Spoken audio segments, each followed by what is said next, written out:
بسم الله الرحمن الرحيم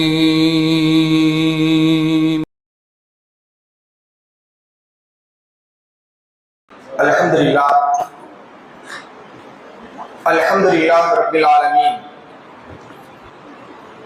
والعاقبة للمتقين والصلاة والسلام على نبينا محمد وعلى آله وصحبه ومن تبعهم بإحسان إلى يوم الدين. رب اشرح لي صدري ويسر لي امري واحلل عقدة من لساني يفقهوا قولي. اللهم صل على محمد وعلى ال محمد كما صليت على ابراهيم وعلى ال ابراهيم انك حميد مجيد. اللهم بارك على محمد وعلى ال محمد كما باركت على ابراهيم وعلى ال ابراهيم انك حميد مجيد. கண்ணியத்திற்குரிய எல்லாம் அல்ல அல்லாஹுவின் நல்லடியார்களே, அன்பிற்கினிய சகோதரர்களே, சகோதரிகளே, தாய்மார்களே, அந்த 72 கூட்டத்தினர் என்கின்ற ஒரு கருப்பொருளில் நபிகள் நாயகம் ஸல்லல்லாஹு அலைஹி வஸல்லம் அவர்கள் முன்னறிவிப்பு செய்த அந்த வழி தவறிய கூட்டங்களை குறித்த சில செய்திகளை நாம் தொடராக அறிந்து கொண்டு வருகிறோம். ரசூலுல்லாஹி ஸல்லல்லாஹு அலைஹி வஸல்லம் சொன்னார்கள், முன் சென்ற சமூகம் 72 கூட்டங்களாக பிரிந்தது. இந்த உம்மத் 73 கூட்டங்களாக பிரியும். குல்லுஹும் ஃபின்னார் இல்லா மில்லத்தன் வாஹிதா. அனைத்து பிரிவினர்களும் நரகத்திற்கு செல்வார்கள், ஒரே ஒரு பிரிவினரை தவிர அப்படின்னாங்க ரசூல் ஸல்லல்லாஹு அலைஹி வஸல்லம்.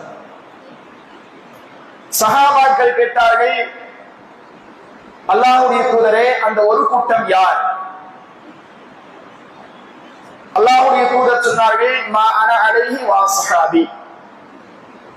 நானும் எனது தோழர்களும் எந்த வழிமுறையில் எந்த சத்திய பாதையில் இருப்பதை நீங்கள் பார்க்கிறீர்களோ அந்த பாதையை பின்பற்றக்கூடியவர்கள் சொர்க்கத்திற்கு செல்வார்கள் என்று நபிகள் நாயகம் ஸல்லல்லாஹு அலைஹி வஸல்லம் சொன்னார்கள் என்ற செய்தியை நாம் ஏற்கனவே அறிந்து வைத்திருக்கிறோம். அப்படி வழிகட்ட அந்த கூட்டங்கள், நரகத்திற்கு போகக்கூடிய அந்த கூட்டங்களை குறித்து நேற்றைய தினம் ஹவாரிஜிகள் என்று சொல்லக்கூடிய ஒரு கூட்டத்தை குறித்த சில செய்திகளை நாம் அறிந்து கொண்டோம். இன்றைய அமர்வில் ராஃபிலாக்கள் என்று சொல்லக்கூடிய ஷியா கூட்டத்தை பற்றிய சில செய்திகளை நாம் அறிந்து கொள்ள வேண்டும். இந்த ஷியாக்கள் எங்கே, எப்பொழுது, எப்படி தோற்றம் பெற்றார்கள்? இவர்களுடைய கொள்கை கோட்பாடுகள் என்ன? உலக முஸ்லிம்களில் இருந்து இவர்கள் வேறுபட்டு நிற்பது ஏன்? போன்ற பல விஷயங்களை நாம் இந்த அமர்வில் அறிந்து கொள்வதற்கு கடமைப்பட்டிருக்கிறோம். நாம் கொண்டு வைக்கின்ற இந்த ஈமானை நாம் பாதுகாத்துக் கொள்ள வேண்டும் என்று சொன்னால், வழிகட்ட கூட்டங்களை பற்றி தெரிந்தால் மட்டும்தான் நாம் நம்முடைய ஈமானை பாதுகாத்துக் கொள்ள முடியும். இல்லை என்று சொன்னால் அவருடைய வலையில் சிக்கி நம்முடைய கொள்கையை இழந்தவர்களாக நாம் ஆகிவிடுவோம். அதனால்தான் யாரெல்லாம் வழிகட்ட கொள்கையில் இருக்கக்கூடியவர்கள், யாரெல்லாம் நரகத்திற்கு செல்லக்கூடிய கூட்டம் என்பதை நாம் தெளிவாக விளங்கிக் கொண்டோம் என்று சொன்னால் நாம் சத்திய பாதையில் பயணிக்கலாம். இல்லை என்று சொன்னால் ஏதாவது ஒரு கட்டத்தில் அவருடைய வலையில் சிக்கி வழி தவறி நரகத்திற்குரியவர்களாக ஆகிவிடுவோம். நவுதுபில்லா, அல்லாஹ் பாதுகாக்க வேண்டும். அன்பானவர்களே, இந்த ஷியா என்கின்ற இந்த கொள்கை, இந்த வார்த்தைக்கு என்ன அர்த்தம், என்ன பொருள் என்று கேட்டால், இந்த ஷியா, ஷீனு யா ஐன் தா, இதுதான் அரபி வார்த்தை. ஷீனு யா ஐன் தா, ஷியா அப்படின்னு சொன்னா பிரிவு, கூட்டம், அணி, இது போன்ற அர்த்தங்கள் பொருந்தியதுதான். ஷியா என்று சொன்னால் ஒரு பிரிவினையாளர்கள் கூட்டத்திற்கு சொல்லப்படும். அதே போன்று ஒரு பிரிவுக்கு, ஒரு குழுக்கு, இவைகளுக்கெல்லாம் என்ன செய்யப்படும்? ஷியா என்று சொல்லப்படும். இந்த வார்த்தையை குர்ஆனிலே அல்லாஹ் பல இடங்கள்ல பயன்படுத்துறான். ஷியா என்கின்ற இந்த வார்த்தையை குர்ஆனில் நீங்கள் பார்த்தீர்கள் என்று சொன்னால் 19வது அத்தியாயம் 69வது வசனம் சூரத்துல் மரியம்ல அல்லாஹ் பேசுகின்ற பொழுது ثُمَّ لَنَنزِعَنَّ مِنْ كُلِّ شِيعَةٍ ثُمَّ لَنَنزِعَنَّ مِنْ كُلِّ شِيعَةٍ أَيُّهُمْ أَشَدُّ عَلَى الرَّحْمَنِ عِتِيًّا அப்படின்னு சூரத்துல் மரியம்ல அல்லாஹ் பேசுறான். அதே போன்று 28வது அத்தியாயம் 15வது வசனம் சூரத்துல் கஸஸ் அந்த அத்தியாயத்தில் அல்லாஹ் பேசுகின்ற பொழுது فَوَجَدَ فِيهَا رَجُلَيْنِ يَقْتَتِلَانِ هَذَا مِنْ شِيعَتِهِ அப்படின்ற அந்த ஷியா என்கின்ற வார்த்தையை எல்லாம் செய்றான், இந்த இடத்திலும் பயன்படுத்துறான். அதே போன்று சூரத்துல் அன்ஆம் 65வது வசனத்தை எடுத்து படித்தீர்கள் என்று சொன்னால் அதனையும் அல்லாஹ் ரப்பல் ஆலமீன் சொல்லுகின்ற பொழுது அவ் யல்பிஸக்கும் ஷியா அவ் யல்பிஸக்கும் ஷியா வ யுதீக பஅதுக்கும் பஅஸபால் அப்படின்னு குர்ஆனுடைய வசனம் வரும். இப்படி நிறைய வசனங்கள் இன்னல்லதீன ஃபர்ரகு தீனஹு வ கானு ஷியா என்றெல்லாம் இந்த ஷியா என்கின்ற வார்த்தையை அல்லாஹ் குர்ஆனில் பயன்படுத்துகிறானா என்று சொன்னால் பயன்படுத்துகிறான். அதெல்லாம் எதற்காக பயன்படுத்தப்படுகிறது? ஒரு குழு, ஒரு அணி, ஒரு கூட்டம், இது போன்ற வார்த்தைகளுக்காக அல்லாஹ் செய்றான். அங்காங்கே இந்த ஷியா என்கின்ற வார்த்தையை பயன்படுத்துறான். இப்ப இவர்களும் தனியாக இஸ்லாமிய சமூகத்தை விட்டும் பிரிந்து சென்று ஷியத்து அலி, அலியுடைய பிரிவினர்கள் என்று இவர்கள் பிரிந்து விட்டார்கள். எனவேதான் இவர்களுக்கு இந்த ஷியா என்கின்ற பெயரை எல்லோரும் அழைக்கின்றோம். இது பொதுவாக அவர்களுக்கு ஷியா என்கின்ற பொது பெயர். ஆனா இதை தாண்டி பல பெயர்களும் அவர்களுக்கு இமாம்கள் வைத்திருக்கிறாங்க, அவர்களை தங்களுக்கு தாங்களே வைத்திருக்கிறார்கள். இந்த ஷியாவுக்கு வெறும் ஷியா என்கின்ற பெயர் மட்டும் அல்ல, கிட்டத்தட்ட இந்த ஷியாவுடைய பிரிவுகளிலேயே 22 பிரிவுகள் இருக்கிறார். ஷியால மட்டுமே 22 பிரிவுகள் இருக்கிறது. அதில் ஒவ்வொன்றுக்கும் ஒவ்வொரு பெயர்களையும் வைத்திருக்கிறார்கள். இன்னும் சில இந்த ஷியா என்கின்ற இது மட்டும் பொதுவான பெயராக வைத்துக் கொண்டு இன்னும் பல பெயர்களிலும் இந்த ஷியாக்கள் உலா வருகிறார்கள். இவர்களுக்கு முதலாவது பெயராக ராஃபிதா என்று சொல்வார்கள். ராஃபிதா என்று சொன்னால் என்ன அர்த்தம் சொன்னா சஹாபாக்களை மறுக்கிறது. சஹாபாக்களை என்ன செய்வது? ஒரு சில சஹாபாக்களை மட்டும் ஏற்றுக்கிட்டு ஒட்டுமொத்த சஹாபாக்களை மறுக்கக்கூடியவர்கள். அதனால இவர்களுக்கு என்ன செய்யுது? பேரு ராஃபிதாக்கள், ரவாஃபித்கள் அப்படின்னு சொல்லுவாங்க. அடுத்ததாக இவர்களுக்கு இன்னொரு பெயர் இருக்குது, இஸ்னா அஷரியா. இஸ்னா அஷரியா என்று சொன்னால் 12க்கு சொல்றது. இஸ்னத் அஷர் என்று சொன்னால் அரபியில 12, அஷர்னா 10, இஸ்னா அஷர்னா 12. இவர்கள் எதிர்பார்க்கப்படக்கூடிய, அதாவது 12வது இமாம், அவங்களுக்கு 12 இமாம் இருக்கிறாங்க. அதனால 12வது இமாமை இவர்கள் எதிர்பார்த்து கொண்டிருக்கிற காரணத்தினால் இவர்களுக்கு இஸ்னா அஷரியா அப்படின்ற ஒரு பெயரும் இந்த ஷியாக்களுக்கு இருக்கு. அதற்கு அடுத்ததாக இவர்களுக்கு இன்னொரு பெயர் அல் பாத்தினியா. ஷியாவுக்கு இன்னொரு பெயர் என்னங்க? அல் பாத்தினியா. என்ன பாத்தினியா என்று சொன்னா என்ன? பாத்தினியா என்று சொன்னால் என்ன அர்த்தம் அப்படின்னு கேட்டீங்கன்னா, மார்க்கத்துடைய அந்த சான்றுகள், ஆதாரங்கள் இருக்கிற இதையெல்லாம் தப்பு தவறுமா அவங்க இறங்கிப்பாங்க. எதுக்குமே சரியான அந்த மூலையை பயன்படுத்தி என்ன செய்ய மாட்டாங்க? அர்த்தம் கொடுக்க மாட்டாங்க. தப்பு தவறுமாக பாத்தினியாக்களுக்கு தான் பாத்தினியா, தவறில் இறைக்கக்கூடியவர்கள் அப்படின்னு இவர்களுக்கு ஒரு பேர். அதோடு மாத்திரம் அல்லாமல் இவர்களுக்கு சபபியா அப்படின்ற ஒரு பெயரும் இருக்கிறது. ஏன்? யூதனான இப்னு சபா என்று சொல்லக்கூடிய அந்த யூதனுடைய அந்த சிந்தனையை இவர்கள் முழுமையாக அங்கீகரித்து நடைமுறைப்படுத்திய காரணத்தினால இவர்களுக்கு சபபியா. ஏன்னா இந்த ஷியா என்ற கொள்கையை விதித்தவன் யார் என்று சொன்னால் ஒரு யூதன், அப்துல்லா இப்னு சபா என்று சொல்லக்கூடிய ஒரு யூதன்.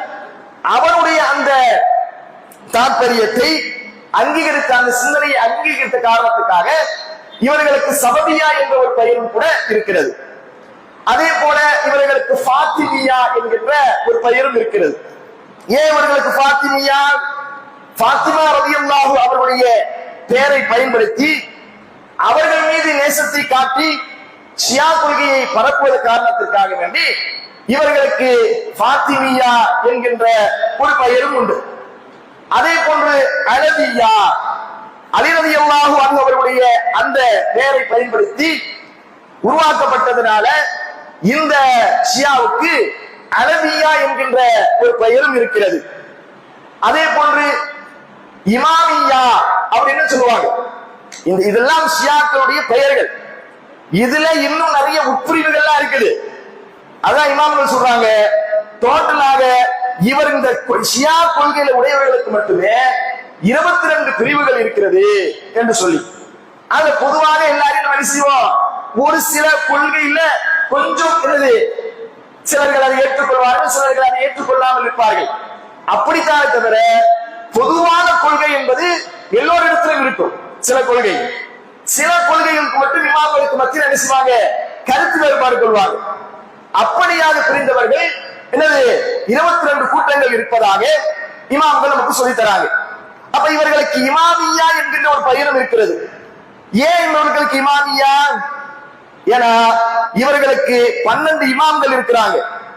அவர்கள் மட்டும்தான் ஆட்சிக்கு தகுதியானவர்கள், மற்ற எவர்களும் ஆட்சிக்கு தகுதியானவர்கள் அல்ல என்ற கொள்கையில் இருக்கிற காரணத்தினால இவர்களுக்கு இமாமியா என்கின்ற ஒரு பெயரும் இருக்கிறது. இப்படியாக பல பெயர்கள் இருந்தாலும் கூட இந்த ஷியா என்று சொன்னாலும் நம்ம நினைக்கலாம், இந்த ஷியா என்பவர்கள் யார், இவனுடைய தோற்றம் எப்பொழுது ஆரம்பமானது அப்படின்னு கேட்டீங்கன்னா, நபி ஸல்லல்லாஹு அலைஹி வஸல்லம் அவருடைய காலகட்டத்துல யூதர்கள் நிறைய இருந்தாங்க. மதீனாவை சுற்றியும் யாரு அதிகமாக இருந்தார்கள் என்று சொன்னால் யூதர்கள் தான் இருந்தாங்க. அப்ப இஸ்லாத்தையும் முஸ்லிம்களையும் சிதைக்க வேண்டும் என்று பல முயற்சிகள் மேற்கொண்டாங்க. எப்போ நபி ஸல்லல்லாஹு அலைஹி வஸல்லம் அவர்கள் வாழக்கூடிய அந்த காலகட்டத்தில் இஸ்லாத்தையும் முஸ்லிம்களையும் சிதைக்கணும், எப்படியாவது துண்டாக்கணும் அப்படின்னு சொல்லி எவ்வளவு முயற்சிகளை மேற்கொண்டார்கள். அல்லாஹ்வுடைய தூதர் இருந்த காரணத்தினால அதெல்லாம் தோல்வியில் முடிஞ்சிச்சு. நபி ஸல்லல்லாஹு அலைஹி வஸல்லம் வஃபாத்திற்கு பிறகு கிட்டத்தட்ட ஒரு 35 ஆண்டுகள் கழித்த பிறகு இந்த ஷியா என்கின்ற ஒரு கூட்டம் அப்பதான் தொடங்குது. அதையும் கூட யார் இது விதைத்தார்கள் அப்படின்னு சொன்ன, யமன்ல இருக்கக்கூடிய சனஆ என்று சொல்லக்கூடிய ஒரு பகுதியில் இருந்து அப்துல்லா இப்னு சபா என்று சொல்லக்கூடிய ஒரு யூதர், இவர் என்ன செய்யறான்னு சொன்னா தான் முஸ்லிமாக ஆகிவிட்டேன் அப்படின்னு சொல்லி தன்னுடைய பெயரை அப்துல்லா இப்னு சபா என்று மாற்றிக்கொண்டு இஸ்லாத்துக்குள்ள ஊடுருவார். யமன் என்று சனஆ என்று சொல்லக்கூடிய பகுதியில் இருந்து அப்துல்லா இப்னு சபா என்று சொல்லக்கூடிய ஒரு யூதர் எப்படியாவது இந்த இஸ்லாத்தை துண்டாக்க வேண்டும், முஸ்லிம்களை பல பிரிவுகளாக பிரிக்க வேண்டும் அப்படின்ற அந்த கொள்கையோடு என்ன செய்யறான்னு சொன்னா, அப்பதான் அவன் தன்னுடைய பெயரை மாற்றிக்கொண்டு, அவன் பேரு இப்னு சௌதா அப்படின்ற பேரு, யூதனாக இருக்கின்ற பொழுது தான் முஸ்லிமாக மாறிவிட்டதாக அவன் கூறி, நான் அப்துல்லா இப்னு சபா அப்படின்னு சொல்லி கூறி இஸ்லாத்துக்குள்ள முஸ்லிம்களுக்குள்ள ஊடுறான். அது வரைக்கும் இஸ்லாமிய இந்த சாம்ராஜ்யம், இஸ்லாமிய இந்த சமூகம் எப்படி இருந்துச்சுன்னு சொன்னா, உஸ்மான் ரலியல்லாஹு அவருடைய அந்த தலைமையின் கீழ் ஒன்றுபட்டிருந்த ஒரு இஸ்லாமிய சமூகமாகத்தான் இருந்துச்சு.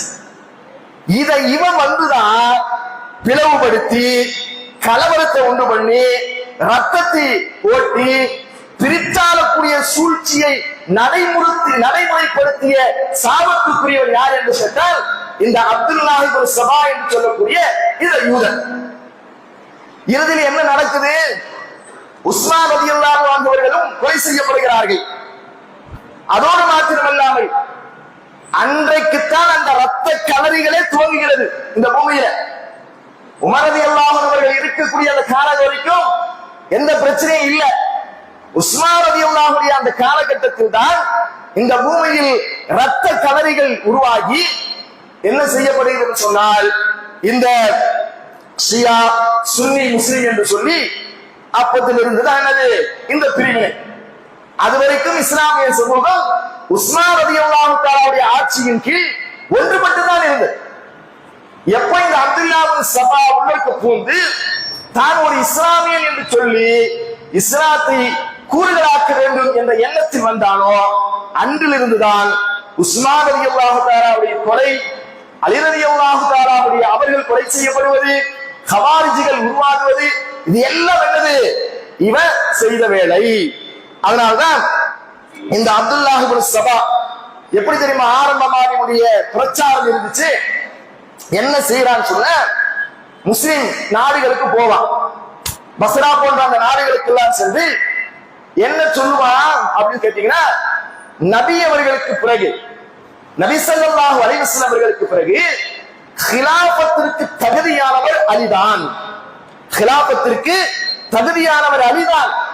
ஆனா அபூபக்கரும் உமரும் திட்டமிட்டு ஏமாற்றி அந்த பட்டத்தை, அந்த கலீஃபா என்கின்ற பட்டத்தை அவர்கள் என்ன செஞ்சாங்க, பிடுங்கிக் கொண்டார்கள்.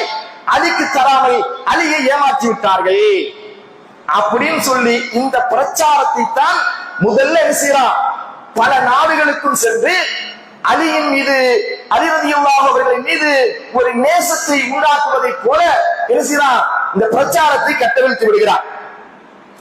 அதனால என்ன செய்யறாங்கன்னு சொன்னா, இப்படித்தான் அந்த பிரச்சாரம் ஆரம்பிக்கும். அலி ரலியல்லாஹு அவர்கள் மீது நாங்கள் நேசம் வைத்திருக்கிறோம், அலி ரலியல்லாஹு அவர்களுக்கு கிடைக்க வேண்டிய அந்த கிலாபத்தை அபூபக்கரும் உமரும் தட்டி பறித்து விட்டார்கள் அப்படின்ற அந்த கொள்கையைத்தான் முதலாக அவன் விதைக்கின்றார். இந்த ஷியாக்குடைய பிரச்சாரத்தை பொறுத்த வரைக்கும் இதுக்கும் அலி ரலியல்லாஹு அன்ஹு அவர்களுக்கும் எந்த சம்பந்தமும் இருக்கிறதா, அதே போல அவருடைய குடும்பத்தார்களுக்கு ஏதாவது சம்பந்தம் இருக்கிறதான்னு சொன்னா எந்த சம்பந்தமும் கிடையாது. அபூபக்கர், உமர், உஸ்மான் ரலியல்லாஹு அன்ஹு இவர்களை பற்றி எல்லாம் அப்படியே அப்துல்லாஹ் பின் சபா போற இடங்கள் எல்லாம் அப்படியே குறை கூறி ஃபித்னாக்களை கிளம்பி கொண்டு இப்படியாக இருந்து கொண்டிருக்கக்கூடிய ஒரு நேரத்துல அலி ரலியல்லாஹு அவர்கள், அவங்களுக்கு தெரியும் அபூபக்கர் யாருன்னு தெரியும், உமர் யாருன்னு தெரியும், உஸ்மான் யாருன்னு தெரியும். அவர்களின் மீது அலி ரலியல்லாஹு அவர்களுக்கு பகை உண்டாகுமா? அவர்கள் எல்லாம் சொர்க்கத்துக்கு சொந்தக்காரர்கள், சுபச்செய்தி சொல்லப்பட்டவர்கள். அவர்களின் மீது இவர்களுக்கு எந்த விதமான வெறுப்புணர்வும் அலி ரலியல்லாஹு அவர்களுக்கு இல்லை. அதனால என்ன செஞ்சாங்க தெரியுமா, இந்த அப்துல்லா இப்னு சபாவுக்கு மரண தண்டனை கொடுக்குறாங்க. அவங்களுடைய ஆட்சி காலத்துல அப்துல்லா இப்னு சபாவுக்கு மரண தண்டனை கொடுத்து அவரை என்ன செய்றாங்க, கொலை செய்றாங்க. நீ இப்படி ஃபித்னா கிளப்பிட்டு இருக்கிற அப்படின்னு சொல்லி. அப்போ அந்த நேரத்தில் அவர்களுக்கு சில ஆதரவாளர்கள், யாருக்கு, அப்துல்லா இப்னு சபாவுக்கு சில ஆதரவாளர்கள் வந்தாங்க. அப்படி ஆதரவாளர்களையும் அலி ரலியல்லாஹு என்ன செஞ்சாங்கன்னு சொன்ன, மதாயின் என்று சொல்லக்கூடிய அந்த நகரத்துக்கு நாடு கடத்திட்டாங்க. இப்படியாக இந்த ஷியாவுடைய அந்த கொள்கைகளும் கோட்பாடுகளும் அவருடைய பிரச்சாரங்களும் அப்படியே கொஞ்சம் கொஞ்சமா என்ன செய்யுது, தலை தூக்க ஆரம்பிச்சிருச்சு. இப்போ என்ன அப்படின்னு கேட்டீங்கன்னா, இவர்கள் தனியாக ஒரு பிரிவாக ஆயாச்சு. இவருக்கு பின்னால சில கூட்டங்கள் அலி ரலியல்லாஹு அன்ஹு அவர்களுக்கு கிடைக்க வேண்டிய அந்த ஆட்சி அதிகாரத்தை, கிலாபத்தை அபூபக்கர் உமரால் தட்டி பறித்துக் கொண்டார்கள் என்கின்ற அந்த கொள்கை சில உள்ளங்களுக்கு போய் என்ன செஞ்சிச்சு, ஆழமாக பதிச்சு. அதற்கு பிறகு என்ன செஞ்சாங்க அப்படின்னு கேட்டீங்கன்னா, இவர்கள் எந்த அளவுக்கு சொன்னாங்க அப்படின்னு கேட்டீங்கன்னா, அல் குர்ஆன், குர்ஆன் இல்லையா, நமக்கெல்லாம் தெரியும். குர்ஆன் யாரின் மீது இறக்கி அருளப்பட்டது? நபி ஸல்லல்லாஹு அலைஹி வஸல்லம் அவர்களுக்கு தான் இறக்கி அருளப்பட்டது. நமக்கு தெளிவாக நம்ம அப்படிதான் படிச்சிருக்கிறோம். நம்முடைய கொள்கை அப்படித்தான் இல்லையா? நாம் ஏற்றுக்கொண்டிருக்கக்கூடிய கொள்கை என்னங்க, முதலாக ஜிப்ரீல் அலைஹிஸ்ஸலாம் நபி ஸல்லல்லாஹு அலைஹி வஸல்லம் அவர்களுக்கு ஹிரா என்று சொல்லக்கூடிய அந்த குகையில் இருக்கின்ற பொழுது இறங்கியது. இக்ரா பிஸ்மி ரப்பிக்கல் லதீ சூரத்துல் அலக்கூடிய முதல் 5 ஆயத்துகள், முதல் 5 வசனங்கள். ஆனா இவர்கள் என்ன தெரியுமா எழுதி வச்சிருக்கிறார்கள், இவருடைய கொள்கை என்ன தெரியுமா, இந்த ஷியாக்கள் சொல்லக்கூடியது அல் குர்ஆன், இந்த வஹி அலிக்குத்தான் வந்துச்சு. எந்த அளவுக்கு போயிட்டா பாருங்க. முதல்ல அல்லாஹ்வுடைய தூதராக முஹம்மது ரசூலுல்லாஹி ஸல்லல்லாஹு அலைஹி வஸல்லம் ஏற்றுவிட்டு முதல்ல என்ன செய்யறாங்க அப்படின்னா, இந்த வகை செய்தி அலிக்கு தான் வந்துச்சு. அலியும் நபிகள் நாயகம் ஸல்லல்லாஹு அலைஹி வஸல்லம் அவர்களும் தோற்றத்தில் ஒரே மாதிரியாக இருப்பாங்க. அதனால ஜிப்ரீல் வந்து என்ன செஞ்சிட்டாருன்னா, அலிக்கு கொடுப்பதற்கு பதிலாக முஹம்மதுக்கு அந்த வகையை கொடுத்துட்டாரு அப்படின்னு என்ன செய்றாங்க, இந்த பிரச்சாரங்களும் ஓடிக்கொண்டிருக்கிறது. இதெல்லாம் அவங்களுடைய கிதாபுகள்ல அல் மனியா வல் அமல் ஃபி ஷர்ஹி மிலல் வல் நஹய் என்று சொல்லக்கூடிய புத்தகத்துல இதெல்லாம் எழுதி வச்சிருக்காங்க. அப்போ அல்லாஹ்வும் ஜிப்ரீலும் நபித்துவத்தை அலிக்கு கொடுக்காமல் துரோகம் இழைத்து விட்டார்கள். யார? அல்லாஹ்வையும் ஜிப்ரீலையும் எப்படி சொல்றாங்க? அல்லாஹ்வும் ஜிப்ரீலும் அலிக்கு அந்த வகையை கொடுக்காம நபிக்கு கொடுத்துட்டாரு, முஹம்மதுக்கு கொடுத்துட்டாங்க. அப்ப அவர்கள் அல்லாஹ்வும் அல்லாஹ்வும் ஜிப்ரீலுமே என்ன செஞ்சிட்டாங்க, அலிக்கு துரோகம் இழைத்து விட்டார்கள் அப்படின்னு சொல்லி என்ன செய்யறாங்க, இவருடைய கொள்கையாகவே இருக்கு. இன்னைக்கு நம்ம சர்வ சாதாரணமாக அவர்கள் பார்க்கின்ற போது முஸ்லிம்கள் அப்படின்னு நம்ம என்ன செய்யறோம், அவர்கள் தலையில் தூக்கி கொண்டிருக்கிறோம் இல்லையா? ஆனா உண்மையிலே இவருடைய கொள்கைகளை எல்லாம் எடுத்து படித்து பார்த்தோம் என்று சொன்னால் அவர்கள் பக்கா காஃபிர் என்று சொல்றார். எப்படி? காஃபிர் கூட என்ன செய்ய மாட்டான், அப்படி நினைக்க மாட்டான். ஒரு இறை மறுப்பாளன் இருக்கிறானே அவன் கூட இவர்கள் கொண்டிருக்கின்ற கொள்கையை போல இருக்க மாட்டாங்க. ஆனா இவர்களுடைய கொள்கையை நாம எடுத்து பார்த்தோம்னா, இஸ்லாத்துடைய தூண்கள் 5 என்பது நமக்கு எல்லாம் தெரியும் இல்லையா?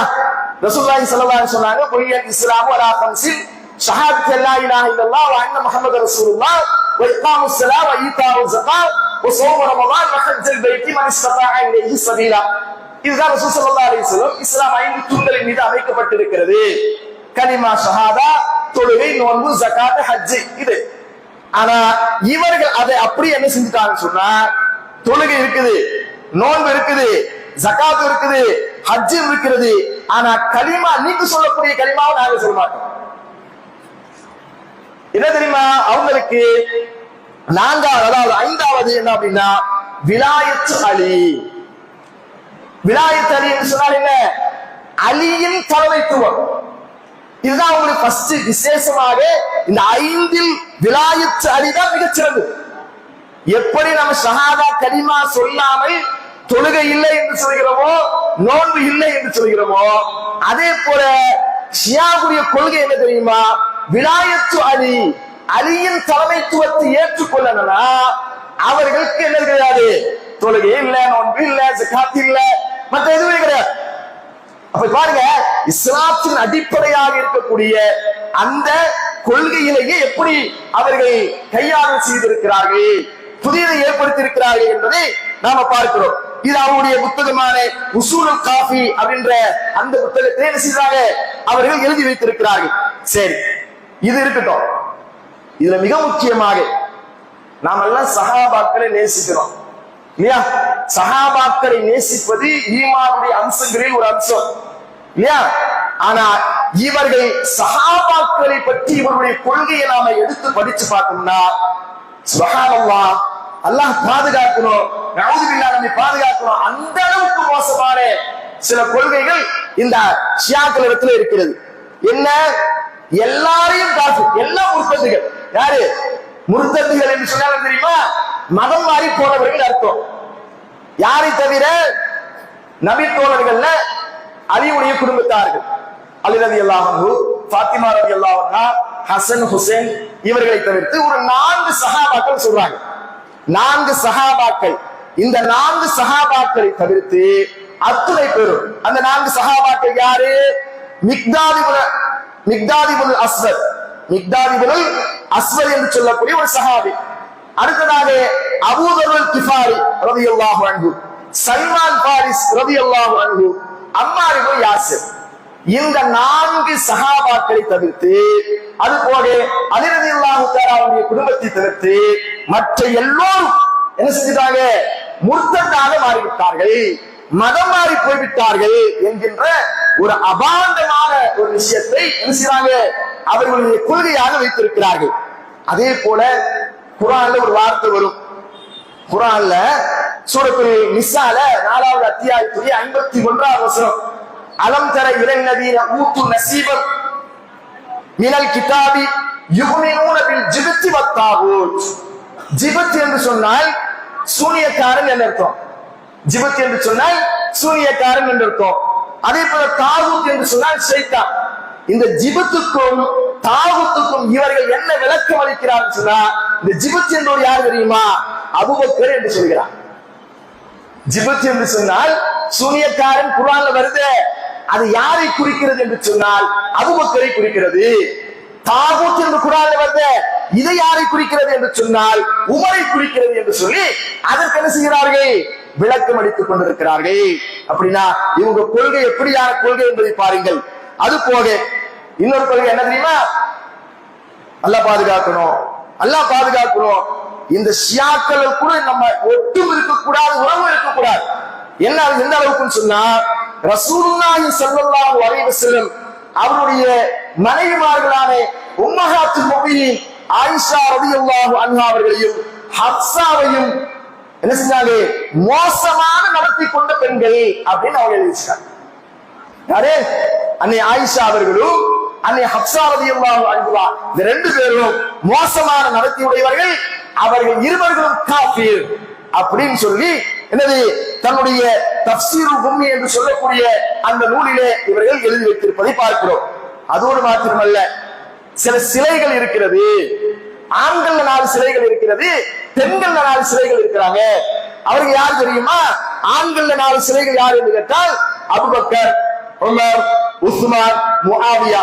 இவங்கெல்லாம் ஆண் சிலைகள், தாகூத்துகள். எப்படியான, அதாவது சஹாபாக்களை பற்றிய கொள்கை இவர்கள்ட்ட எப்படியான கொள்கையாக இருக்கிறது? அபூபக்கர் அவர் சிலை, உமர் அவரும் தாகூத்து, முஆவியா அவரும் தாகூத்து, உஸ்மான் அவரும் தாகூத். இவங்க எல்லாம் ஆண் சிலைகள்.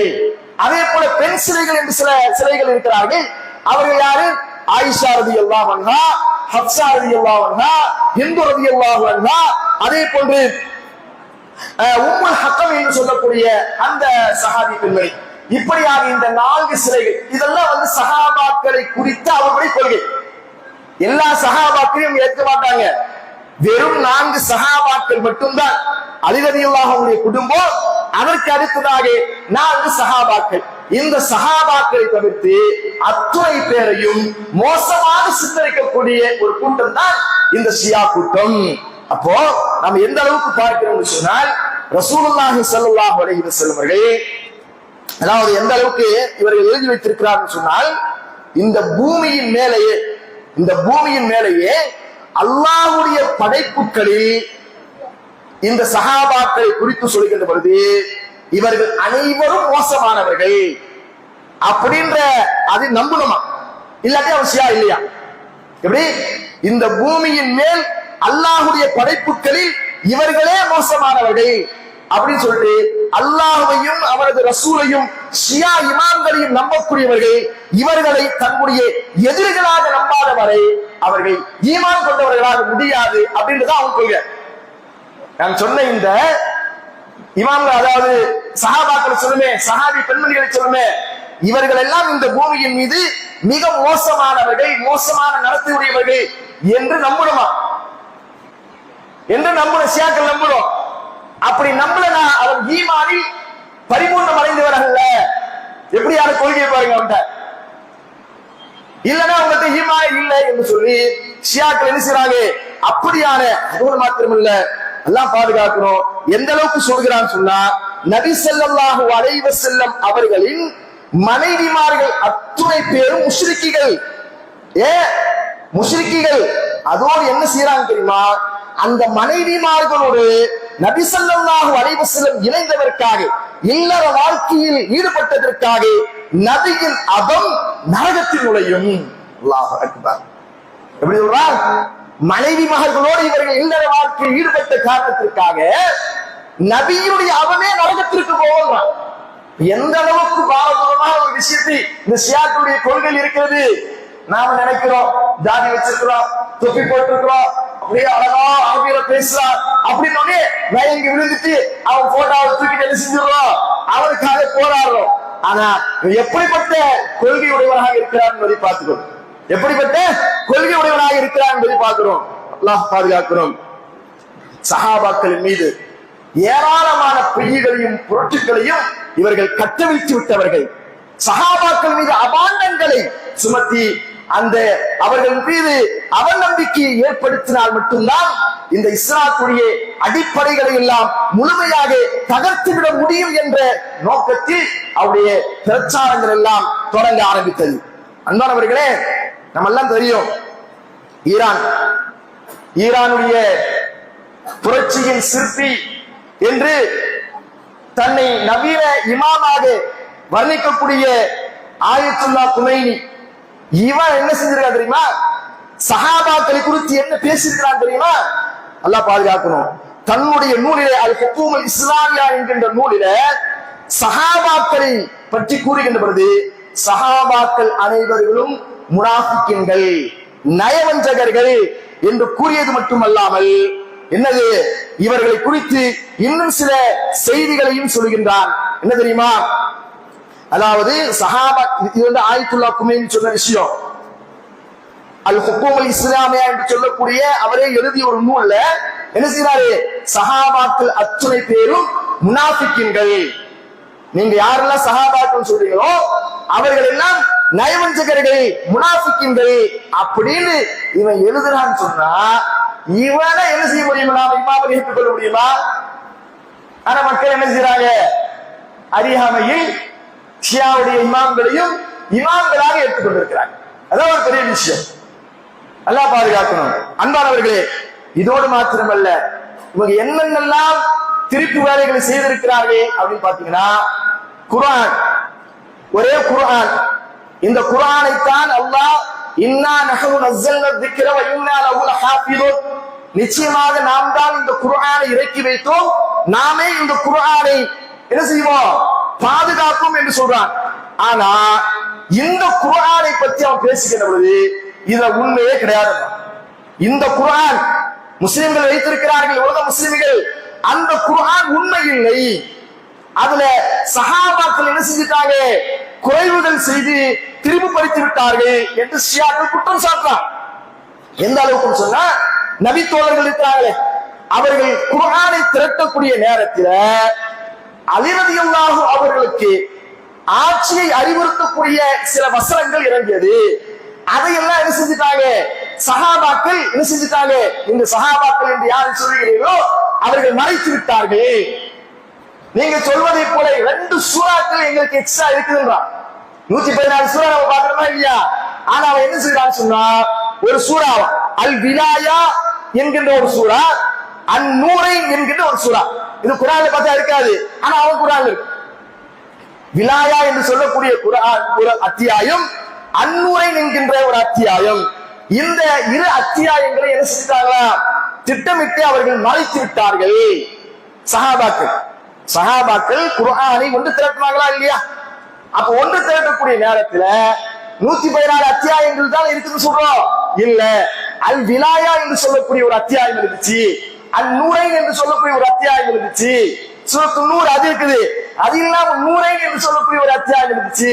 அதெல்லாம் என்ன செஞ்சுட்டாங்க, இந்த சஹாபாக்கள் திட்டமிட்டு மறைத்து விட்டார்கள்.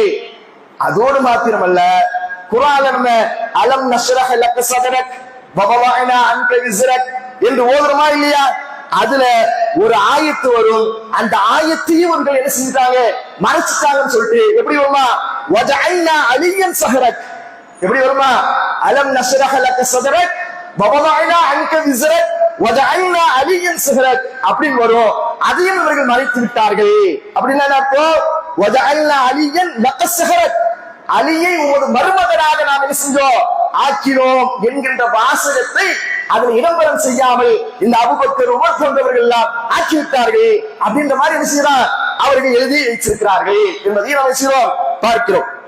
அப்படி சொல்லிட்டு சொல்றாங்க, எங்களிடத்தில் முஸ்ஹப் ஃபாத்திமா என்று சொல்லக்கூடிய ஒரு குர்ஆன் உள்ளது, அதுதான் உங்களுடைய குர்ஆனை விட நம்மை பார்த்து அஹ்லு சுன்னா என்று சொல்லக்கூடிய உங்களுடைய குர்ஆனை விட 3 மடங்குடையது. முஸ்ஹப் ஃபாத்திமா என்று சொல்லக்கூடிய குர்ஆன் ஒன்று இருக்குது. நம்ம அல் குர்ஆனுல் மஜீத்னு சொல்றோமே, அவங்கள்ட்ட முஸ்ஹப் ஃபாத்திமா என்று சொல்லக்கூடிய ஒரு குர்ஆன் இருக்குதான். அது எப்படியா? உங்க குர்ஆனை விட நம்முடைய குர்ஆனை விட 3 மடங்கு நல்ல அதிகமாக உள்ளது. நம்ம இதுல 6666 ஆயத்துக்கள். ஆனா அந்த முஸ்ஹப் ஃபாத்திமால 17000 வசனங்கள் இருக்கும். அதுதான் எங்க குர்ஆனே அப்படின்னு சொல்லி குர்ஆனை தனக்காக நாம நினைக்கிறோம். குர்ஆன் ஓதுறானே இவர முஸ்லிம் தானே அப்படின்னு சொல்லிட்டு. ஆனா அவர்களுக்கு என்று தனி குர்ஆன் முஸ்ஹப் ஃபாத்திமா என்று. அதை கூட என்ன சொல்கிறான்னு சொன்னா சொல்றாங்க, உங்க குர்ஆன்ல உள்ள ஒரு எழுத்து கூட அதுல இருக்காது. அப்படியே எழுதி வச்சிருக்காங்க. அல் காஃபி என்று சொல்லக்கூடிய அந்த நூலில உங்க குர்ஆன்ல இருக்குத அந்த குர்ஆன்ல உள்ள ஒரு எழுத்து கூட நாங்க முஸ்ஹப் ஃபாத்திமான்னு சொல்றோமே அந்த குர்ஆன்ல இது போன்ற ஒரு எழுத்து கூட இருக்காது அப்படின்னு சொல்லிட்டு முஹம்மது நபிக்கு தவறாத வகி அருளப்பட்டு விட்டது அப்படின்னு சொல்லிட்டு விமர்சித்து விட்டு என்னது எங்களிடத்துல பிரத்யேகமான குர்ஆன் இருக்கிறது என்று சொல்கிறார்கள் சொன்னார். இவர்கள் எப்படிப்பட்ட மோசடிவாதிகள் என்று பாருங்க. குர்ஆனே அலி ரலியல்லாஹு அவங்களுக்கு அருளப்பட வேண்டும், ஆனா நபிக்கு அருளப்பட்டது என்று சொல்லிவிட்டு எங்கள்கிட்ட குர்ஆன் இருக்குது அப்படின்னு சொல்றாங்க. இவன் இதை எங்க எதுல சேர்த்துக்கிறதுன்னு தெரியல. அப்போ அவங்க சொல்றாங்க, இந்த முஸ்ஹப் ஃபாத்திமா அப்படின்னு சொல்லக்கூடிய இந்த 17000 வசனங்களை கொண்ட அந்த குர்ஆனை எங்களுடைய 12வது இமாமாக இருக்கக்கூடியவர் என்ன செய்வாரு? எடுத்து வருவார். அவங்களுடைய கொள்கை, அவங்க கொள்கை என்னது? 12 இமாம்கள். அதுல 12வது இமாம் அவர் வருவாரு. அவர் 5 வயசுல மூத்த போயிட்டாரு. அவங்க கொள்கை என்னது? 5 வயதிலேயே அவர் ஈராக்கில் உள்ள ஒரு குகையில் போய் என்ன செஞ்சாரு? மறைந்து விட்டார். இதான் அவங்க கொள்கை. அவங்க பேர் மஹதி. அவர் பேர் என்னது? அந்த இமாம் பேரு மஹதி. ஆனா நாம மஹதி என்பது இந்த மஹதி சொல்லல. ஆனா ரசூலுல்லாஹ் சொன்ன மஹதியை இவர்கள் என்ன செய்றாங்க? தங்களுடைய 12வது இமாமாக இருக்கக்கூடிய மஹதி என்பவரை சொல்லி அவர் 5 வயசுல மறைந்து விட்டாரு. ஈராக்கில் உள்ள ஒரு குகையில போய் மறைஞ்சிட்டாரு. ஆனா திரும்பவும் வருவார். முஸ்ஹப் ஃபாத்திமாவோடு வருவார். இதையெல்லாம் எது ஷியாக்களுடைய கொள்கையாக வகுத்து வைத்திருக்கிறார்கள். அதே போல ஹதீசுகள் எதையும் அவர்கள் ஏற்க மாட்டாங்க. ஹதீசுகள் நம்ம சொல்றோமா இல்லையா? குர்ஆன் ஹதீஸ் என்று சொல்லி ஹதீசுகள் இங்க புகாரி இமாமத்துக்கு காட்டினாலும் சரி, முஸ்லிமை தூக்கி காட்டினாலும் சரி, பைஹக்கி சொன்னாலும் சரி, அபூதாவுதி சொன்னாலும் சரி, எந்த ஹதீஸ் இமாம்களையும் செய்வதில்ல, அவர்கள் ஏற்றுக்கொள்வதில்லை. எல்லோரும் செய்கிறாங்க, அவர்கள் நிராகரிக்கக்கூடியவர்களாகத்தான் இருக்கிறார்கள் அப்படின்றதை நம்ம செய்றோம் பார்க்கிறோம். அதே போல பாருங்கள், இவர்கள் 12 இமாம்கள் இவருக்கு இருக்கிறாங்க. இந்த இமாம்களை நம்பணும். இதான் ஒரு கொள்கை. அலி ரலியல்லாஹுடைய பரம்பரையில் வந்ததாக கூறப்படக்கூடிய ஷியாக்களுடைய 12 பேர்கள் மட்டும்தான் இமாம்கள். மற்றவங்களை யாரும் இமாமே கிடையாது. இந்த இமாம்களை குறித்து அவர்களுடைய நம்பிக்கை என்ன தெரியுமா? இந்த இமாம்கள் பாவத்தை விட்டு பரிசுத்தமானவர்கள். உலகத்துல யாராவது பாவத்தை விட்டு பரிசுத்தமானவர்கள் யாரா இருக்கிறாங்களா? இருப்பதாக இருந்தால் நம்ம யாரும் சொல்லுவோம்? நபிமார்களை மட்டும்தான் சொல்லுவோம். அல்லாதும் பாதுகாக்கப்பட்டவர்கள் சொல்லுவோம். ஆனா இந்த 12 இமாம்களையும் இவர்கள் என்ன சொல்கிறார்கள் சொன்னால், பரிசுத்தமானவர்கள், தவறுகளை விட்டும் மறதிகளை விட்டும் அப்பாற்பட்டவர்கள், இந்த உலகத்தில் நடந்து முடிந்தவை, நடந்து கொண்டிருந்தவை, இனி நடக்க போவவை அனைத்தையும் அறிந்தவர்கள். அல்லாஹ் அக்பர். எப்படியான கொள்கை இது? யாருக்கு வைக்கணும் இந்த பண்பு சிபத்துகள்லாம்? அல்லாஹ்வுக்கு இருக்கணும் இல்லையா? இந்த அல்லாஹ்வுடைய பண்புகளை எல்லாம் இவர்கள் யாருக்கு வைக்கிறார்கள் சொன்னா, தங்களுடைய இமாம்களாக ஏற்றுக்கொண்டிருக்கக்கூடிய அந்த 12 இமாம்களுக்கும் எல்லாம் தெரியும். என்ன நடக்க போகுது, இது என்ன நடக்கும், யாராவது சொல்ல முடியுமா? இதுதான் இந்த கொள்கைத்தான் அப்படியே நம்ம சுன்னத் வல் ஜமாத் என்று சொல்லக்கூடிய மற்ற மக்கள் இருக்கிறது. அந்த ஷியா கொள்கை, ஷியா கொள்கைன்னு சொல்லல. இந்த மாதிரியான கொள்கைகள் எங்களுக்கு இல்முல் கைப் இருக்குது, மறைவானதை நாங்கள் அறிவோம் அப்படிலாம் சொல்றாங்களா இல்லையா? அதெல்லாம் எங்க வந்துச்சு? ஷியாக்குடைய கொள்கை. அப்ப இந்த 12 இமாம்களுக்கும் என்னது, இந்த உலகத்துல நடந்து முடிந்தவை என்ன, இனி நடக்க போவது என்ன, இனி நடந்து கொண்டிருப்பது என்ன, எல்லா பற்றிய அறிவும் எங்களுக்கு இருக்கிறது. அதோடு மாத்திரமல்ல, இந்த இமாம்களை பொறுத்த வரைக்கும் அல்லாஹ் குர்ஆன்ல சொல்றான், வமா தத்ரி பி ஐய அர்தின் தமுத், எந்த ஒரு ஆத்மா எந்த பூமியில் மரணிக்கும் என்பதை யாராலும் அறிய முடியாது. அல்லாஹ் குர்ஆன்ல சொல்றான். அப்படிதானே? அப்படிதான் நம்முடைய நம்பிக்கை. நாம எந்த இடத்துல எப்போ எந்த நிமிடத்துல எப்படி மரணிப்போம் தெரியுமா? தெரியாது. ஆனா இவர்கள் என்ன சொல்கிறார் சொன்னா, இவங்க இமாமாக தெரிந்து கொண்டிருக்கிறார்களே, இவர்களுக்கு மரணம் எங்கு எப்பொழுது வரும் என்று தெரியும். அவங்க கொள்கையுடையது. இந்த 12 இமாம்களுக்கும் எங்கே மரணம் எப்பொழுது எந்த இடத்தில் மரணிப்பார்கள் என்று அவர்கள் தெரியும். அந்த மரணம் கூட அவர்களாலேயே மேற்கொள்ளப்படும். நான் அங்கதான் மரணிக்கிறோம் நினைச்சா அங்கதான் மரணிப்பேன்.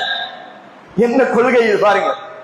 இது எவ்வளவு பெரிய குர்ஆனுக்கும் ஹதீஸுக்கும் மாற்றமான கொள்கை.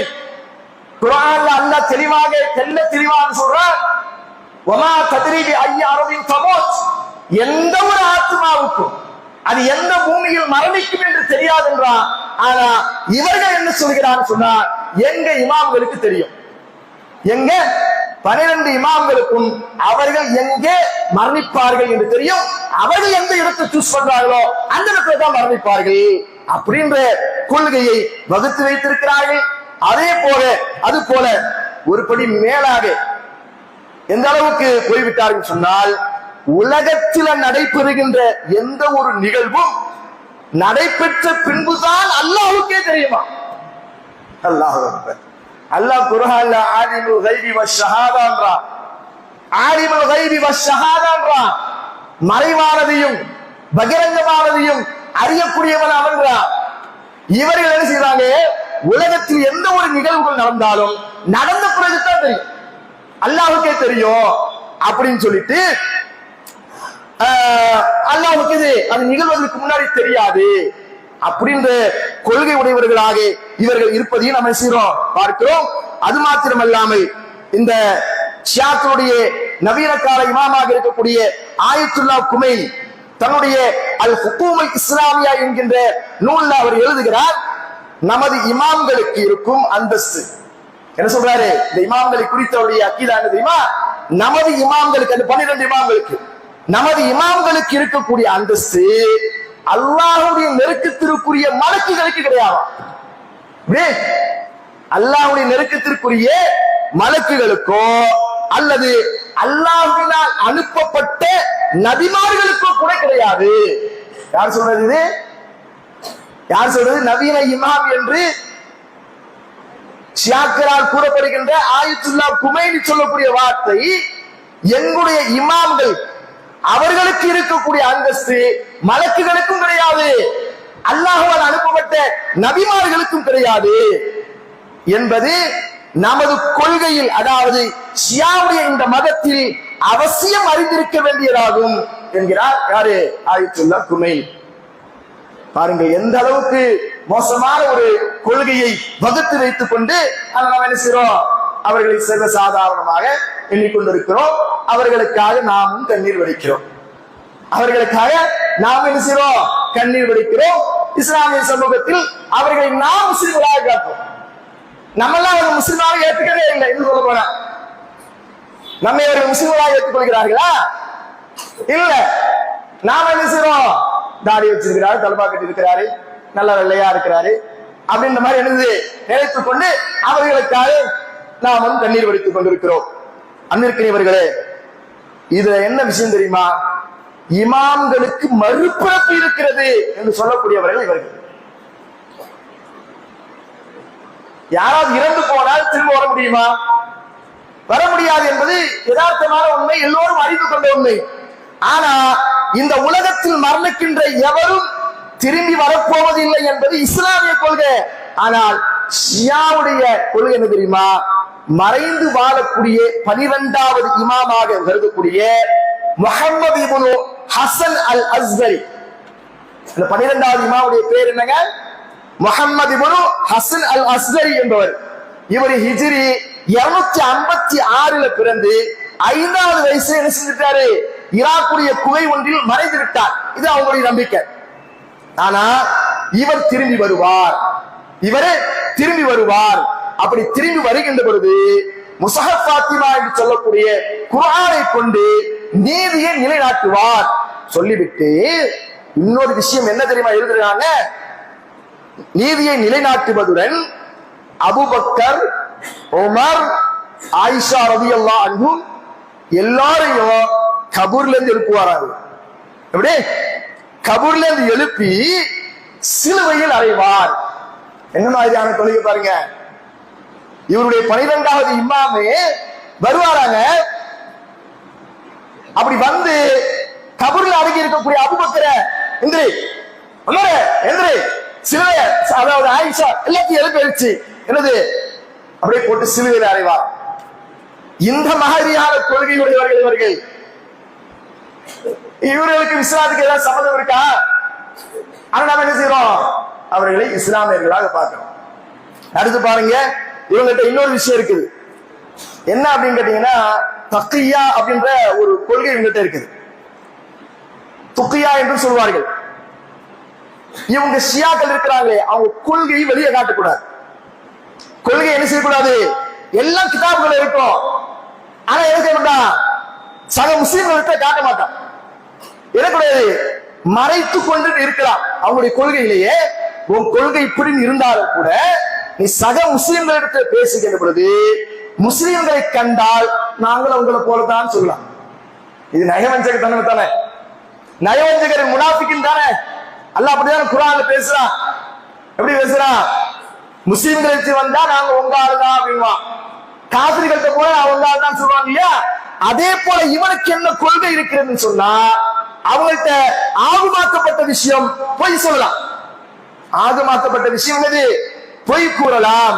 எப்படி தங்களுடைய கொள்கையை, அந்த ஷியா கொள்கையை வெளிக்காட்டாமல் மறைத்துக் கொண்டு முஸ்லிம்களை கண்டால் நாங்களும் உங்களை போன்ற முஸ்லிம்கள் தான் என்ன செய்வாங்க, அப்படி சொல்லிக் கொண்டிருப்பார்களா. அப்போ இந்த நயவஞ்சகத்தனமான இந்த கொள்கைக்குத்தான் தக்கியா என்று சொல்லப்படும். இந்த கொள்கையும் அவர்களுக்கு ஆகுமாக்கப்பட்டது என்பதையும் நம்ம செய்கிறோம், அவங்களுடைய கிதாபுகள் இருந்து பார்க்கிறோம். அடுத்து மிக முக்கியமான ஒரு விஷயம், இதெல்லாம் நம்ம படிக்கின்ற பொழுது மிக ஆச்சரியமான விஷயமா இருக்கும். என்ன அப்படின்னு கேட்டீங்கன்னா, முத்தஆ என்று சொல்லக்கூடிய ஒரு விஷயம் இருக்கிறது. அது உண்மையிலே அது விபச்சாரம். முத்தஆ என்று சொன்னால் உண்மையிலே விபச்சாரம்.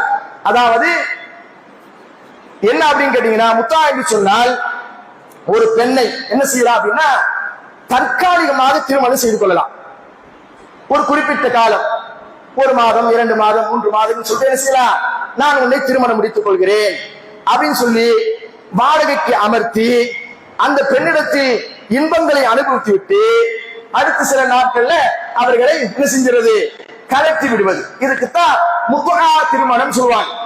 இது ரசூலுல்லாஹ்வுடைய காலகட்டத்தில் இருந்துச்சு, ரசூலுல்லாஹ்வுடைய காலகட்டத்தில் இருந்துச்சு.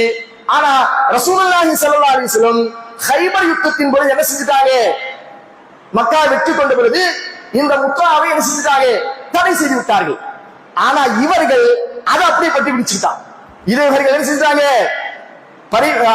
அப்படியே கடைபிடிக்கக்கூடியவர்களாக அந்த முத்தஆ என்று சொல்லக்கூடிய அந்த திருமணத்தை எல்லாம் செஞ்சாகணும். ஷியாக்கள் அத்துணை பேரும் முத்தஆ என்று சொல்லக்கூடிய அந்த விபச்சாரத்தை செய்தாக வேண்டும் அப்படின்ற ஒரு கொள்கையை ஷியாக்கள் ஊக்குவிக்கிறார்கள். இதுல சின்ன பிள்ளை பெரிய பிள்ளை எத்தனை வயசு பிள்ளையா இருந்தாலும் கட்டிட்டு கொஞ்ச நாள் இன்பம் அனுபவிச்சு என்ன செஞ்சிடணும், விட்டுடணும். அதே போல சொல்கிறார்கள், நம்முடைய 12வது இமாமின் மறுபிரவேசம் அவர் வருவார் என்பதை நம்பாதவரும், அதே போல நாம் கடைபிடிக்கக்கூடிய முத்தஆ என்று சொல்லக்கூடிய இந்த தற்காலிக திருமணத்தையும் நம்பாதவரும் நம்மை சார்ந்தவர் அல்ல. ரசூலுல்லாஹ் சில ஹதீஸ்களை சொல்வாங்க இல்லையா, யார் திருமணம் முடிக்கவில்லையோ அவர்கள் நம்மை சார்ந்தவர்கள் அல்ல. அதே போல இவர்களுடைய இமாம்கள் என்ன எழுதி வச்சுக்கிறாங்கன்னா, அதாவது 12வது இமாமுடைய மறுபிரவேசத்தையும் முத்தஆ என்று சொல்லக்கூடிய இந்த விபச்சாரத்தையும் நம்பாதவர்கள் அவர்கள் ஷியாக்களே அல்ல அப்படின்னு செய்றாங்க, எழுதி வைத்திருக்கிறார்கள் அப்படின்றதை நாம் செய்றோம். அதே போல இன்னொரு விஷயம், அந்த முத்தஆ என்று சொல்லக்கூடிய அந்த திருமண அந்த நிகழ்வுகளில் வருகின்ற பொழுது ஒரு செய்தியை சொல்றாங்க. முத்தஆ செய்தவன், அதாவது அது விபச்சாரம் தான். அது ஆக்சுவலா விபச்சாரம் ரசூலுல்லாஹ் தடை செஞ்சுட்டாங்க. அந்த விபச்சாரத்தை செய்தவன் குளிக்கின்ற பொழுது அவனுடைய உடலிலிருந்து சொட்டுகின்ற ஒவ்வொரு நீர் துளிக்கும், அது செஞ்சு விபச்சாரம் செஞ்சுட்டு குளிக்கிறான் இல்லையா, அப்ப குளிக்கின்ற பொழுது அவனுடைய உடலிலிருந்து சொட்டுகின்ற ஒவ்வொரு நீர் துளிக்கும் 70 மலக்குமார்கள் என்ன செய்யறாங்களா, அவனுக்கான பாவ மன்னிப்பு தர்றாங்க. எப்படியான செய்திகள் பாருங்க. 70 மலக்குமார்கள் அவனுக்காக பாவ மன்னிப்பு கோருவதுடன் முத்தா செய்யாதவனுக்கு மறுமை நாள் வரை அவருக்கு சபிக்கிறார்கள். ஏன் நீ முத்தா செய்யல, ஏன் விபச்சாரம் செய்யலன்னு சொல்லி மலக்குமார்கள் என்ன செய்யறாங்களா, அவரை சபிக்கிறார்கள். அப்போ ஷியாவுடைய அந்த கொள்கையில் ஒன்று முத்தா என்று சொல்லக்கூடிய அந்த விபச்சாரம். ஒரு 2 மாசம் 3 மாசம் இருந்துகிட்டு சுகத்தை அனுபவிச்சு போ சொல்ற மாதிரி, அது மாதிரி என்னது, அது மாதிரி செய்யலனா என்னது, மலக்குமார்கள் ஒன்று சபிக்கிறார்கள் என்றெல்லாம் என்ன செய்திருக்கிறாங்க, அவருடைய நூல்களில் எழுதி வைத்திருப்பதை நாம பார்க்கிறோம். சரி, இந்த மாதிரி பல கொள்கைகள் இஸ்லாத்திற்கும் அவர்களுக்கும் சம்பந்தமே இல்லை. நாம் வைத்திருக்கக்கூடிய இஸ்லாமுக்கும் நாம் கொண்டிருக்கின்ற அந்த கொள்கைக்கும் அவருடைய கொள்கையை பார்த்தோம்னா சம்பந்தமே இல்லாம இருக்கும். இது போக இவர்கள் என்ன செய்வான்னு சொன்னா, தனி மனித வழிபாடு இவங்ககிட்ட ரொம்ப அதிகமா இருக்கு. தனி மனித வழிபாடு, அதே போன்ற இவருடைய வழக்க வழிமுறைகள் எல்லாம் எப்படி இருக்கும் அப்படின்றத நம்ம பார்க்கின்ற பொழுது, இஸ்லாத்துல தனி மனித வழிபாடு என்பது தடை செய்யப்பட்டது என்பதை நாம எல்லாம் வழங்கியிருக்கிறோம். அதனால்தான் கபர் வழிபாடு கூடாது சொல்றமா இல்லையா. ஆனா இவர்கள் கபர் வழிபாடு எங்கிருந்து இந்த நம்முடைய இஸ்லாமிய சமூகத்திற்கு கபர் வழிபாடு எல்லாம், அதாவது கபர் வழிபாடு எல்லாம் எப்படி தோன்றியதுன்னு சொன்னா இந்த ஷியாக்களிடம் இருந்து வந்ததுதான். இன்றைக்கு நம்முடைய சமூகத்தில் கபர் வழிபாடக்கூடியவர்கள் இருப்பார்கள், ஆனால் தங்களை அவர்கள் சுன்னத்து வல் ஜமாத் என்று சொல்வார்கள். ஆனா இந்த கொள்கை எங்கிருந்து வந்துச்சுன்னா ஷியாவுடைய கொள்கை. மக்கள் அறியாம இருக்கிறாங்க. கபரை வணங்குறோம், அவங்க கபரை என்ன செய்யணுமா வணங்குறோம். எந்த அளவுக்கு சொன்னா, இந்த குமையினுடைய கபர் இருக்குத, அந்த கபரை எந்த அளவுக்கு அவர்கள் புனிதமாக நினைக்கிறார்கள் சொன்னா, புனித காபத்துல்லாவை போல கட்டி அதை என்ன செஞ்சுட்டு போறான், வணங்கிட்டு வரான். யாருடைய கபரை, குமையினுடைய கபரை புனித காபத்துல்லாவை போல கட்டி அதை என்ன செஞ்சுட்டாங்க, புனிதப்படுத்தி அதை பூஜிப்பது. அதே போல கர்பலா என்று சொல்லக்கூடிய அந்த பகுதியில ஹுசைன் ரலியல்லாஹு அன்ஹு அவர்கள் அடக்கம் செய்யப்பட்டிருக்கிறாங்களா இல்லையா, அந்த இடத்துடைய அந்த மண்ணை எடுத்துட்டு வந்து அதுல வந்து என்ன செய்ய ஒரு உருண்டையாக ஆக்கித்தான் அவங்க சஜிதா செய்கின்ற பொழுது, நம்மை போல சஜிதா செய்ய மாட்டாங்க. என்ன செய்வாங்க, ஒரு ஒரு இது மாதிரி ஓடு மாதிரி வச்சிருப்பாங்க, அதுலதான் அவன் சஜிதா செய்வான். அவனுடைய நெற்றியை தரையில வைக்க மாட்டான், எதுல வைப்பான், கர்பலால கொண்டு வந்தாலே அந்த இது அதை மண்ணாக ஆக்கி ஒரு ஓடாக ஆக்கி அதுலதான் செய்வார்கள், அவர்கள் சஜிதா செய்வார்கள். இதுதான் அவருடைய இபாதத்துகள். இபாதத்துகளை பொறுத்த வரைக்கும் இப்படித்தான் அவருடைய இபாதத்துகள் இருக்கும். அது போல நமக்கெல்லாம் 5 நேர தொழுகை, அவங்களுக்கு 3 வக்து போதும். ஷியாக்களுக்கு 3 வக்து 5 நேர தொழுகை ஒப்புக்கொள்வாங்க. ஆனா எல்லா நேரத்திலும் ஜம் செஞ்சுக்கலாம். என்னது, லொஹரையும் அசரையும் சேர்த்து தொழுவாங்க. மகரிப் நமக்கெல்லாம் பயணத்துல தான் அது இல்லையா, ஜம்மு கஸ்ரி என்பதெல்லாம் பயணத்தில் அனுமதி.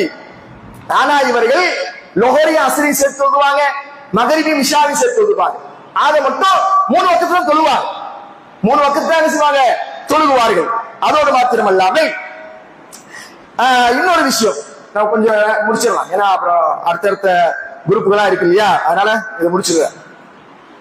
அதற்கு அடுத்ததாக இவர்கள் என்ன செய்வார்கள் சொன்னா, இந்த தொழுகிற நேரத்துல நாமெல்லாம் அத்தியாயத்துல உட்காருவோம், அத்தியாயத்துல உட்கார்ந்து ஸலவாத்துல ஓதுவோம். இவர்கள் என்ன செய்வாங்க சொன்னா, அத்தியாயத்துல கை வச்சிருப்பாங்க, 3 முறை என்ன செய்வாங்க, தொடையில அப்படியே அடிப்பாங்களாம்.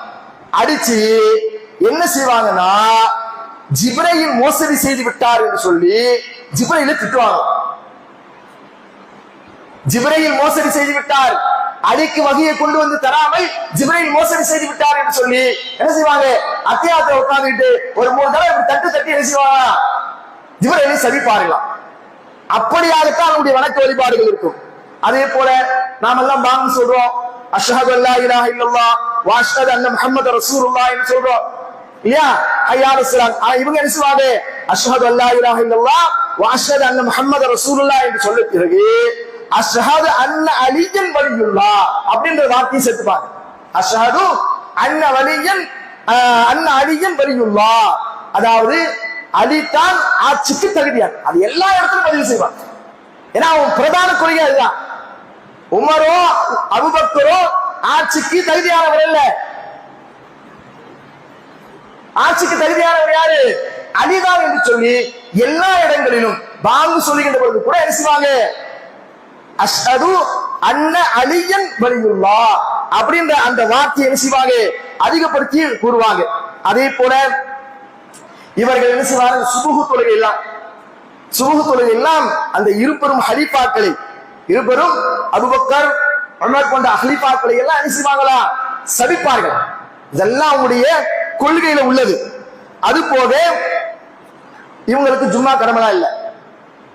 ஷியாக்களுக்கு ஜும்மா கடமையான்னு சொன்னா ஜும்மா இல்ல, ஜும்மா கிடையாது. ஜும்மா கடமையே இல்லை, அவங்க ஜும்மா தொழுதும் இல்லை. அதே போல அவர்கள் இந்த ஆஷூரா தினம் அவர்கள் என்ன செய்வாங்க? அதை துக்க தினமாக பிரகடனப்படுத்தி அன்றைய நாள் என்ன செய்வாங்க? கர்பலாவில ஒன்று திரண்டு அப்படி ஒன்று திரள்வது என்பது எந்த அளவுக்கு சிறப்புக்குரியது என்று சொன்னால் ஹஜ் செய்வதை விட உயர்ந்த காரியம். அவங்க கொள்கை என்னது?